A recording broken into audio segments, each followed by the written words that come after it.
दोस्तों स्वागत है आपका हमारे चैनल हिंदू योद्धा में।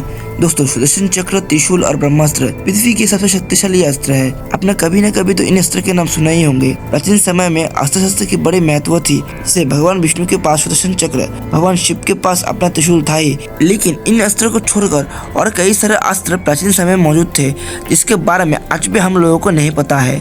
दोस्तों आप सभी ने तो ब्रह्मास्त्र मूवी देखी ही होगी। उस मूवी में जिन अस्त्र ब्रह्मास्त्र को दिखाया गया है, उससे भी खतरनाक अस्त्र और विनाशकारी अस्त्र प्राचीन समय में मौजूद थे। दोस्तों ब्रह्मास्त्र एक ऐसा अस्त्र है जिसे सबसे शक्तिशाली अस्त्र समझा जाता है, लेकिन दोस्तों ऐसा बिल्कुल नहीं है, जिसके बारे में हम आगे बात करेंगे। ब्रह्मास्त्र का उपयोग महाभारत युद्ध में अर्जुन के दौरान किया गया था। ब्रह्मास्त्र दो शब्द से मिलकर बना हुआ है, ब्रह्मा यानी द क्रिएटर ऑफ यूनिवर्स और दूसरा शब्द अस्त्र यानी वेपन। शास्त्रों में लिखा है कि ब्रह्मा जी एक कवच भी पहनते थे और एक ऐसा ही कवच महाभारत के कर्ण के पास भी था। कहा जाता है कि ब्रह्मा जी के इस कवच को ब्रह्मास्त्र के अलावा और कोई नहीं भेज सकता है। ब्रह्मा जी के कवच के बारे में पुराणों में यह भी लिखा गया है कि भगवान विष्णु का सुदर्शन चक्र और शिव जी का त्रिशूल भी इसे नहीं भेज सकता है, जबकि ये दोनों अस्त्र दुनिया की सबसे शक्तिशाली अस्त्रों की श्रेणी में आता है। लेकिन केवल और केवल ब्रह्मास्त्र ही ब्रह्मा जी के कवच को भेज सकता है, और इस बात से आप ब्रह्मास्त्र की शक्ति का अंदाजा लगा सकते हैं। हमारे पुराणों में लिखित अनुसार अगर ब्रह्मास्त्र के आकार की बात की जाए तो वो एक तीर के जैसा ही दिखाई देता है। ब्रह्मास्त्र के बारे में एक और रोचक तत्व यह है कि ब्रह्मास्त्र अवश्य एक तीर के समान दिखाई देता हो, परंतु वो एक मंत्र है जो किसी भी वस्तु में समाहित करके उसे ब्रह्मास्त्र का रूप दे सकता है। पुराणों में यह भी लिखा गया है, यदि ब्रह्मास्त्र का मंत्र किसी को आता है तो वह घास के तिनके को भी ब्रह्मास्त्र के रूप में परिवर्तित कर सकता है। नंबर 2, ब्रह्मशिरा। दोस्तों ब्रह्मास्त्र की शक्ति का तो अंदाजा हम सबको पता चल चुका है, लेकिन अगर हम बात करें ब्रह्मास्त्र सबसे शक्तिशाली अस्त्र नहीं है तो आपका रिएक्शन कैसा होगा? दोस्तों दरअसल ब्रह्मास्त्र से भी ज्यादा शक्तिशाली अस्त्र ब्रह्मशिरा। इस अस्त्र का शक्ति अनुमान हम इस बात से लगा सकते हैं कि जिस प्रकार ब्रह्मास्त्र में ब्रह्मा जी का एक मुख रहता है वो ब्रह्मास्त्र कहलाता है, लेकिन ब्रह्मशिरा में ब्रह्मा जी का 4 मुख रहता है, जो इसे ब्रह्मास्त्र से 4 गुना ज्यादा शक्तिशाली बना देता है।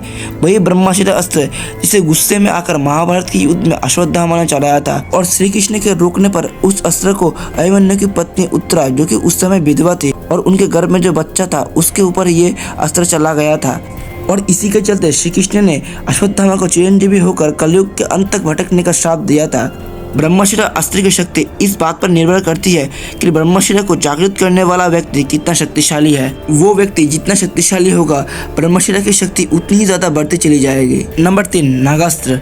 हमारे हिंदू धर्म में नागों को बड़े महत्व है, जिसका जिक्र हम बचपन से करते आए हैं, और नागों की ही शक्ति से बना एक अस्त्र नागास्त्र, ये भी एक शक्तिशाली और विनाशकारी अस्त्र है। इस अस्त्र का आकार भी तीर के समान ही होता है, और जब इस अस्त्र को किसी के ऊपर भेजा जाता है तो ये अस्त्र अपने शत्रु तक पहुंचने से पहले ही नाग का रूप धारण कर लेता है, और अजगर या एनाकोंडा के समान यह पूरी तरीके से जकड़ लेता है, जिस वजह से वो शत्रु कुछ ही पल में मारा जाता है। नागास्त्र का उपयोग रावण के बेटे मेघनाथ ने युद्ध के दौरान श्री राम और लक्ष्मण जी पर किया था। इस वजह से श्री राम और लक्ष्मण जी मूर्छित हो गए थे, और उनकी जान बचाने के लिए गरुड़ अस्त्र का प्रयोग किया गया था। नंबर 4, गरुड़ अस्त्र। सांप और गरुड़ में 36 का आंकड़ा है, और ये दोनों एक दूसरे के दुश्मन माने जाते हैं, ये तो हमें पता ही है। लेकिन ये दोनों एक दूसरे के दुश्मन कैसे बने, इसके पीछे की कहानी बहुत इंटरेस्टिंग है। दरअसल नागों के माँ, जिनका नाम कद्रू था, और उनका सगी बहन विनता, ऋषि कश्यप के द्वारा कद्रू को वरदान में 100 अंडे और विनता को 2 अंडे मिले। कद्रू, जिन्हें सांप के अंडे मिले थे, वो जल्दी से फूटते चले गए, और उनकी बहन इस बात को देखकर परेशान होने लगी और सोचने लगे कि आखिर उनके अंडे क्यों नहीं फूटते।